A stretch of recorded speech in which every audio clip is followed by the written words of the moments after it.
Hello everyone, and welcome to our top 10 list of the worst units in Total War Warhammer. So remember guys, as we go through this list, this is all my opinions. Obviously nothing is set in stone. Maybe you guys have had success with certain units, but these are just units that I've really struggled to kind of find a home for, and this isn't going to be the top 10 worst units as it pertains to their strength, because again, that would just be like zombies and peasant mobs and things like that. It's going to be the top 10 worst units in terms of their cost effectiveness, like how terrible they are in multiplayer, and of course, some people would probably refer to these. I was actually talking with the Gobbo King, and he referred to a lot of these units that you guys are going to see as campaign units, which I feel like is a pretty apt description because, some of these units might be pretty good in campaign because obviously it's not in a multiplayer environment where you have limited funds. And yeah, sure, if you can have a full stack of 20 tree men from the Wood Elves, it's probably going to be pretty scary in campaign. But as far as it pertains to multiplayer, they're not the best unit. So remember, these are all my opinions, certainly not set in stone, and it's not some empirical list that is all-knowing. It's just kind of a little fun video for you guys that, and I know I've been asked this before, so I figured it'd be something that we would go over. So first, we are going to begin with number 10, and this is going to be the Royal Hippogriff Knights of Atonia. So these units cost 2,000 gold, and looking at them on paper, you're like, hey, they're not bad. They're flying with 90 speed, they hit like trucks, they can stick and move, but what ends up happening is they have a low model count, they're big targets, they tend to just get mucked up, and so often you'll charge in with these Royal Hippogriff Knights and one of them will get stuck in a group of spears or cav, and when you lose one of the 6 models with this group, you're losing so much stopping power and just basically losing so much gold per model. But essentially they're just such a big target, and it feels like, with their low melee defense of 34, they have gotten a ton of buffs to try and make them better, but I still feel like they deserve a top 10 spot on this list, and they're going to get number 10 because I have seen games and replays in which they've been somewhat effective, but for the most part, Royal Hippogriff Knights are they just die too easily. And I really want them to work because they're so incredibly cool. I've tried them in the Chaos matchup, trying to take out heavily armored infantry, and they just seem to get dragged down and poked, which is a little bit unfortunate. So that's kind of the tail of the tape for the Royal Hippogriff Knights. So they've earned the number 10 spot, which they shouldn't when you look at their stats. It's like, wow, 90 armor isn't bad, decent leadership, good charge bonus, fear and terror, and also part of that is how expensive they are. If the Royal Hippogriff Knights cost 1,600, although that's pretty much the same cost as the Royal Pegasus Knights, maybe even 17 or 1,800, I feel like they would be something that you would consider. But for the 2,000 gold, you could get a group of Grail Knights who are solid, they're proven, they're anti-large, they do their job, and then you could get a group of Halberds on top of that. So you're really sacrificing so much of your army real estate just to get this Royal Hippogriff Knight that I think it does deserve the number 10 spot, and also it just seems to die too easily to missile play, and even against low tier spears like Empire Spearmen or Eternal Guard, these guys just get dragged down because they're such big targets, they get surrounded so easily. So that's going to be number 10. Number 9, we have the Chaos Spawn of Chaos. So I'm going to differentiate here that the Chaos Spawn for the Beastmen are certainly better because they have poison, so they're going to be applying poison over a long period of time because they are unbreakable. So I feel like there are niche situations in which Chaos Spawn for the Beastmen are, decent in the front line, but the regular Chaos ones, they have 30 more weapon strength, but again, they suffer a similar problem to the Royal Hippogriff Knights we just discussed, in that they're just huge targets. They have 10 armor, they have pitiful melee defense at 28 for something that's relatively expensive, and they just kind of get cut to pieces a little bit too easily. Even fighting against frontline basic infantry, let's say flagellants or swordsmen with their low melee defense and no armor, it's they get worn down too easily for their cost. They do cause fear and are unbreakable, which is still nice, and I've seen them be made to work okay, but they're just so niche. There's only a couple matchups in which you can make them work, and the builds in which I have seen them work is obviously against players who are a little bit better than their opponents and can just kind of force them to work with a good micro and things like that, and obviously outplaying their opponents in other areas of the battlefield. I feel like there's going to be very few situations in which you want to bring a standard Chaos Spawn. The Weird Spawn are a little bit better because they do have armor sundering, so they can synergize well with Forsaken. They have better stats. So the Weird Spawn, which are the ROR, which maybe we'll do in a separate video, talk about the worst RORs, but yeah, the Weird Spawn are a little bit better, and I have seen them made to work, but still Chaos Spawn are definitely, going to claim the number 9 spot on this list. And of course, you guys are probably going to disagree with me on a couple of these, but I feel like they're one of those campaign units that are pretty good against AI because AI don't have good missile focus. So they're obviously just going to shoot your other stuff while the Chaos Spawn can go to town, but they're just so vulnerable. And with 10 armor and low melee defense, even low tier infantry can chew up their HP really quick. So that is number 9. And for number 8, we're going to be going into Shades. So for the Dark Elves, and more specifically, the Shades with the dual weapons. So if you look at regular Shades, for example, 950, they have pretty good AP, they do have the stock, and situationally they can be okay. You have the Shades with great weapons who have, pretty good armor piercing values in melee, and they can actually fight really hard once they do get caught. But Shades with dual weapons are kind of in this awkward spot where they're just they cost 1,000 gold, And honestly, the Shades without the dual weapons like have pretty okay combat stats as is. I mean, you're getting a little bit more melee attack and extra charge bonus of 4 compared to standard Shades, but Shades with dual weapons are just one of those things that just seem like an awkward investment. It's like you might as well go with the great weapon, so at least you have the AP option. I mean, yeah, there could be arguments made for Shades being good in like the green skin or the Beastman matchup or things like that. Like, yeah, they're going to shred those like lightly tier troops, but the problem being is that Shades have 30 armor and low melee defense themselves. Well, not, it's 36, so it's not terrible, but they get shredded right back. And for something that costs like 1,000 gold, it's like, it seems awkward to invest in something like that. Like, you're trying to get the good AP, right? That's why you invest in Shades in the first place in the stock, so they don't take damage on the approach. But really, I think like they're just not worth it. Shades with dual weapons are going to claim the number 8 spot, and this is one of the ones that I wasn't sure if they deserve to be on this list. There was a couple other candidates, like honorable mentions, that I think, but I feel like Shades in general, like, we're just going to kind of focus more on the dual weapons here, but I feel like all Shades are just a little bit haggard, and like, they're so expensive, they get pounded, they only have 30 armor, so like pretty much anything can trade efficiently with them.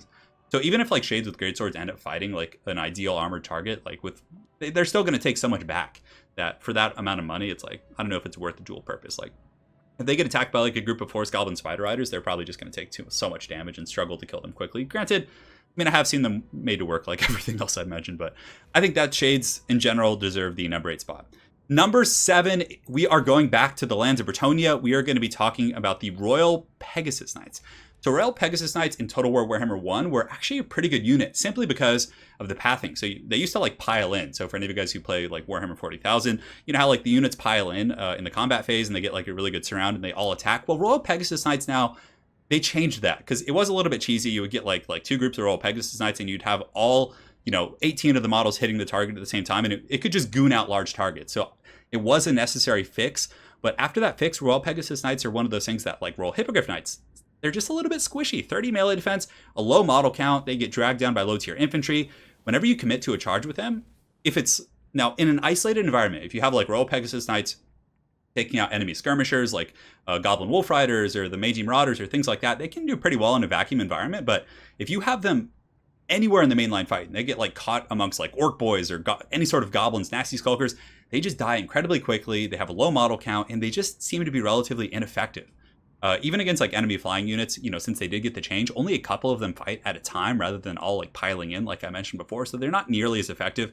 Now, they can be pretty decent in campaign. I've had great success in campaign with them, but again, remember this video is going to be more focused on multiplayer and their applications in a competitive environment. So the Royal Pegasus Knights are going to be taking the number 7 spot. I have made them work, but again, it's such a vacuum niche environment that I think in general they still deserve a spot on this list of the most haggard units. That's probably what we should have called it as it pertains to my channel. The next unit, we are going over to the Dwarves for the number 6 spot. We're going to be talking about, where are those guys? The Iron Drakes. Now, Iron Drakes with Trollhammer torpedoes are pretty good and have a good niche situation. The Skulder Guard, which are the ROR of Iron Drakes, can be okay.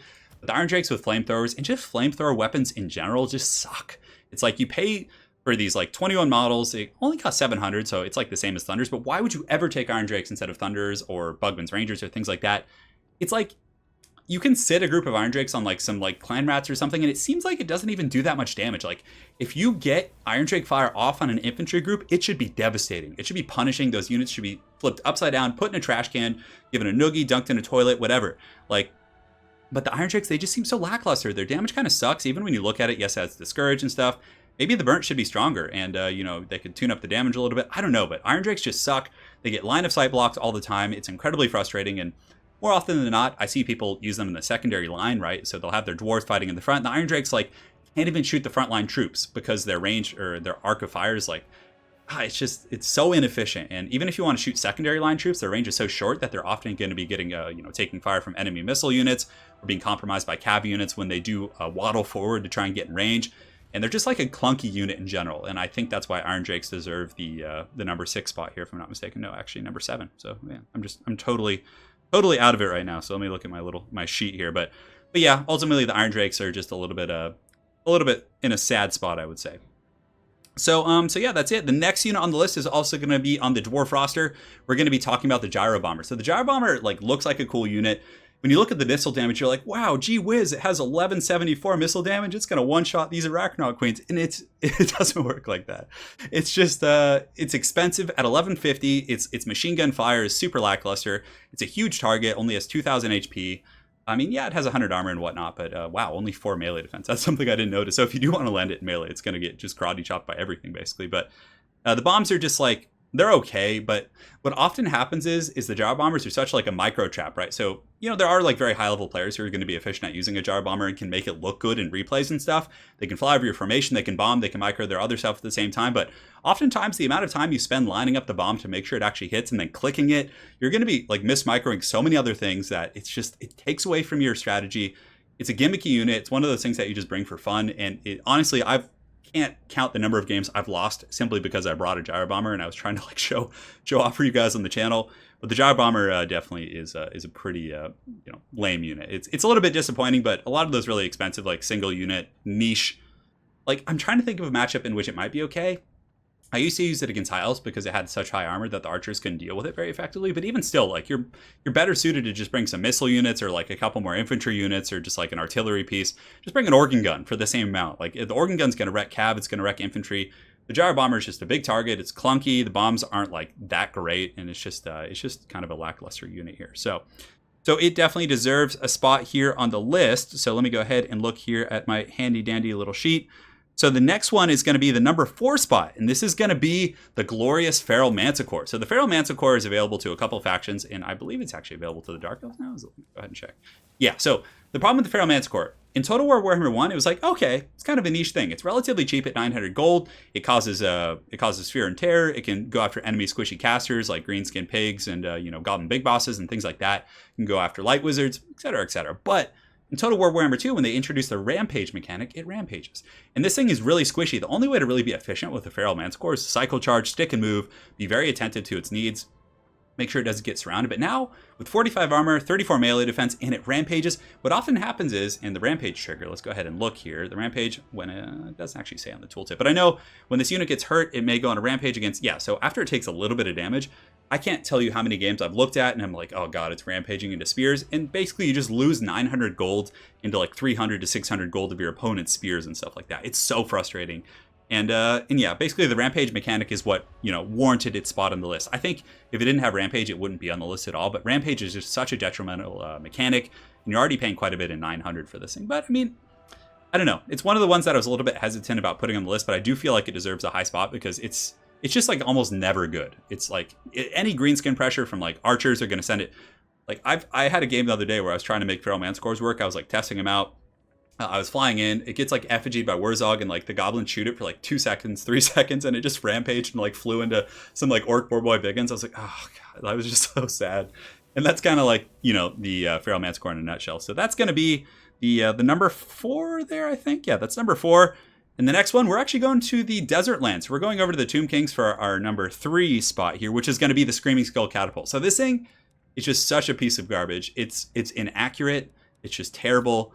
I don't know how else to articulate it. It's just not good. I mean, yeah, it's dirt cheap, and you're like, wow, it does magic damage. It has good AP. It has a discourage or a take cover, as it's actually called in the tooltip. But it's just inaccurate. It has low damage, and it just seems to never do anything. It's like one of those things that looks good on the stat card. You're like, you know, I could build a strategy around this. Let's try a couple, and you know, yeah, maybe it can really hammer some of those armored infantry. But its accuracy seems terrible. It's just lackluster. It never pays for itself, and I just feel like it's just an absolute piece of trash. So we're going to give it the number 3 spot on this list here. Maybe if they buffed its accuracy a little bit, kind of like the inverse of what they did with Cygors, because Cygors were one of those things that were like, you know, they were really good, but when they got the accuracy buffs, but then they got nerfed, and now they're in a bit of an appropriate spot. But if they did the inverse and kind of buffed the Screaming Skull Catapult up to like 1 tier of accuracy, I feel like it could be quite a bit better. The next one, we are going to the Noble Lands of the Empire for our number 2 spot, and this is going to be the Hellstorm Rocket Battery. So yes, this thing was a meme for a long time, and you know, Empire Artillery did get some pretty good buffs recently. Like the Hellblaster Volley Gun is quite good. Hammer of the Witches is good. Cannons are decent. Mortars are situationally okay against like you know, High Elves and other factions like that. But the Hellstorm Rocket Battery almost never pays for itself. It's really fun to watch in replays, and there is some RNG with it. Sometimes it'll get some really square hits. But if your opponent is at noob boxing or sitting at like a blob, the Hellstorm Rocket Battery is just gonna. It costs 1,200. And now, why would you ever take that over a Hellblaster Volley Gun or Hammer of the Witches or a cannon that costs 800?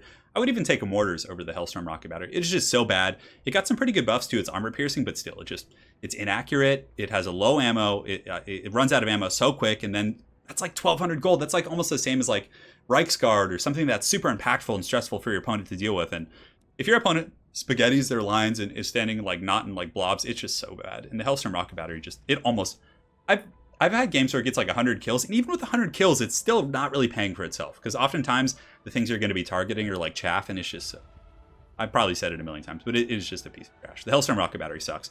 It's fun to use, and it is one of those things that in campaign, if you're memeing and you have like, you know, tech tree talents to kind of buff it, and you have like 6 of them, it can wreck your enemy's army, but it's a campaign unit. Let's just go that direction. The last unit, #1 spot, it is the time. It is Gotham's Reckoning. It is going to be the glorious rat Warpfire Throwers. So Warpfire Throwers are pretty cheap. They only cost 600, but I think they're worse than the Dwarven ones. I don't know. They're just so bad. Warpfire Throwers are one of those things that I have had limited success with the Dawi variant, but with the Warpfire Throwers for the Skaven, they're just like, they're not even durable. Like the Dawi ones at least have like 100 armor, so they can take a pounding and sometimes generate some mediocre results. But the Warpfire Throwers have 40 armor. They're just so pitiful.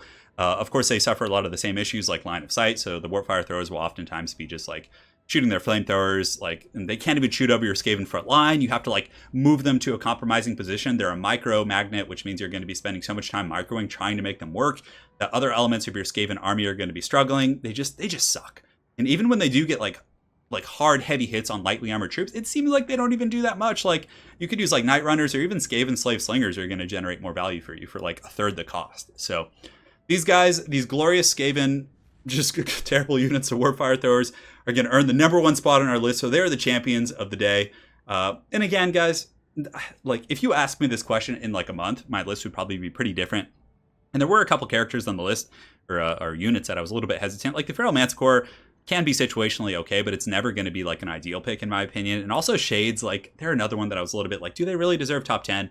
There's a bunch of other terrible units if you really think about it, like the Tree Man from the Wood Elves is pretty bad. Treekin do have a bit of a niche. They can be okay sometimes, but I feel like Treekin are another one that deserve an honorable mention. And while we're here, let's go ahead and look. I mean, yeah, I don't know. I think we did a pretty good job. There are other terrible units, but at least those terrible units I feel like can be situationally good, whereas the units here on the list, the Hippogriff Knights, Pegasus Knights, are almost always bad. Will almost always lose you the game against competent, equal opponents. Now, you guys have probably seen me use some of these units on the list on the channel and be like, oh, but when you used it, it wasn't bad.